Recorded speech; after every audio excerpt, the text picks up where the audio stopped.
What's up guys, and Happy New Year! So to kick off the new year, I figured that I would make a video about my most anticipated games of this year, at least for the beginning of the year of course, because a lot of games that are coming out this year I'm assuming haven't really been revealed just yet, but obviously I will be talking about games that I cannot wait to get my hands on. And if you're feeling up to it, why not let me know what games you are also really looking forward to this year. And to kick off the list, we're obviously going to start with number 10, which is going to be Splatoon 3. So given that I haven't played any of the Splatoon games whatsoever, the only reason why it even is on this list is purely because of how interesting the reveal trailer was to me, as well as just how intriguing the whole story to this game seems with the whole Return of the Mammalians thing. Honestly, with doing some research on what the storyline for this game will end up being, it makes me really excited to play not only this game, but maybe even go back and play the first two, especially since I've heard nothing but good things about Splatoon 2. Now, I know it's a drastic shift from Splatoon to probably one of the most anticipated games of 2022, but at number 9, it's going to be Starfield. Personally, given how little details we have at this point for the game, I honestly think that this is more or less Bethesda's take on Obsidian's The Outer Worlds, though I know that the presence isn't the same whatsoever. And don't get me wrong, I love Bethesda and almost all of the RPGs that they have put out since Skyrim except for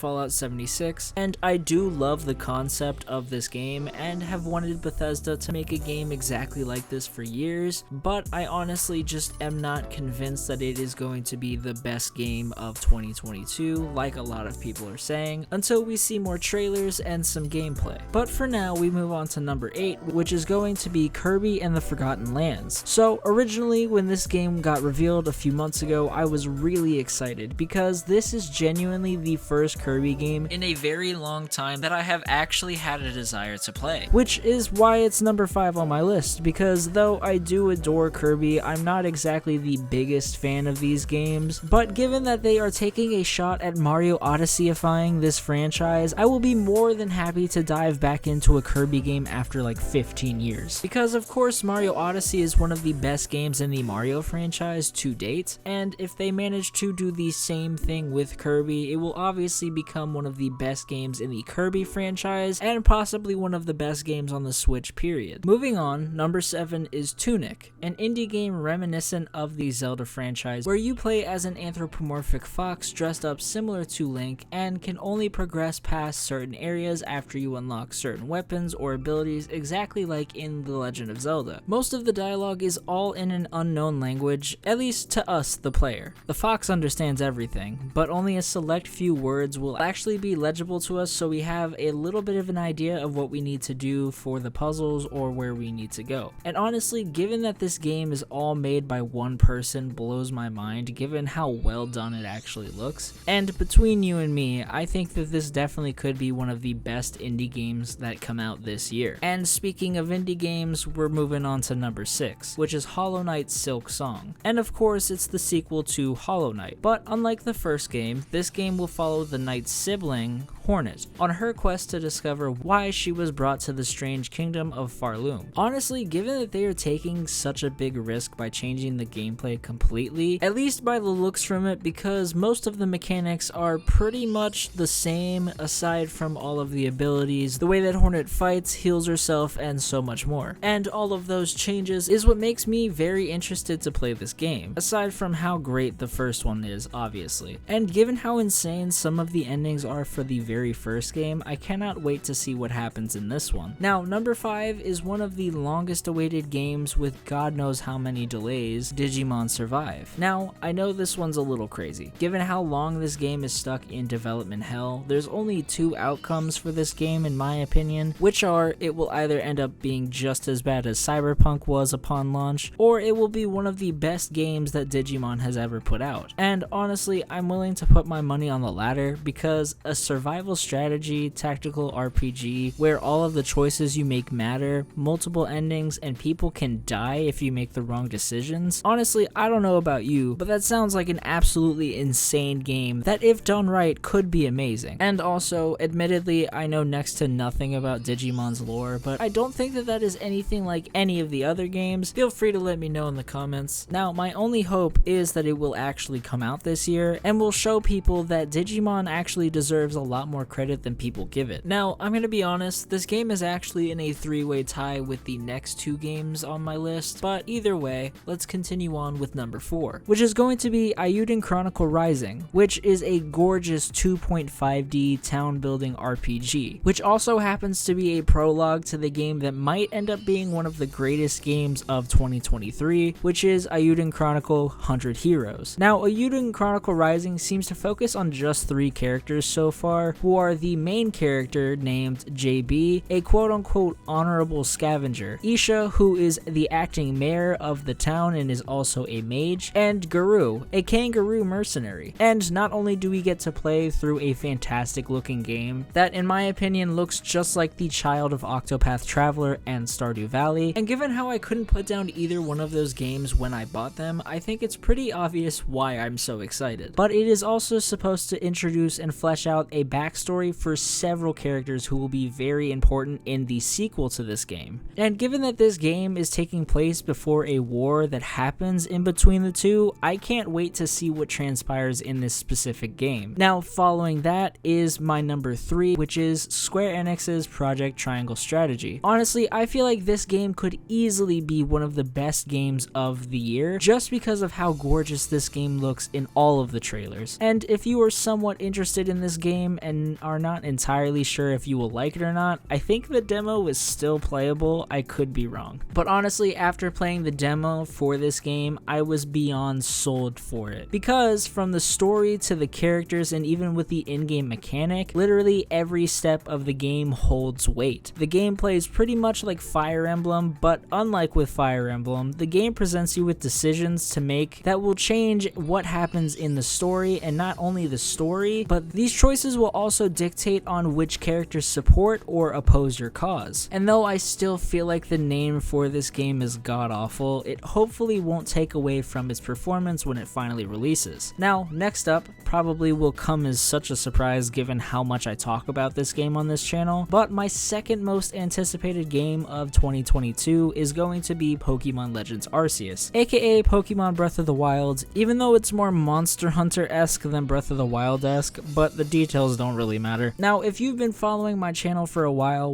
I am beyond excited for this game, it is also less than a month away, so I feel like it hinders its placement more than anything, honestly. And I'm not really sure if that makes any sense, if I'm gonna be honest, but what I mean is with this game, I know what to expect when it finally comes out, where with my number 1 spot, we're pretty much still in the dark in terms of details. In this game, we are going back in time to the days of Sinnoh, aka the region from Pokemon Brilliant Diamond and Shining Pearl, but it's before it was actually called Sinnoh, and even before Pokemon trainers were a thought in people's minds. The goal of this game is more or less to fill out the very first Pokedex. Though details are few and far between for the actual story, we did recently learn that there is a Diamond and Pearl clan who watch over some very powerful Pokemon called Wardens, as well as the fact that Arceus is actually referred to as Sinnoh. And if you're invested into the lore of the franchise whatsoever, I'm sure you would be just as interested in this game as I am. And though I am extremely excited for both the possible direction shift of the franchise and all of the lore for my favorite region in the Pokemon franchise, I am not nearly excited for this game as I am for the number 1 most anticipated game of this year. The number 1 spot belongs to the sequel to The Legend of Zelda Breath of the Wild, though details for this game are also few and far between at this point. Just based off of how amazing Breath of the Wild is alone, it is extremely hard to not be excited for yet another one. And with the possible return of Ganondorf after 16 years of not appearing in his Gerudo form in a mainline online game since Twilight Princess, the drastic changes of Hyrule that we will see for this game, and some of the new powers that are given to Link, this game could easily be the best Switch game of the year, if not of the decade. And with that being said, let me know your thoughts on my list, and while you're down there, don't forget to let me know some of your most anticipated games of this year. Thank you so much for watching. If you enjoyed this video, make sure to leave a like and subscribe, and hopefully I'll catch you in the next one.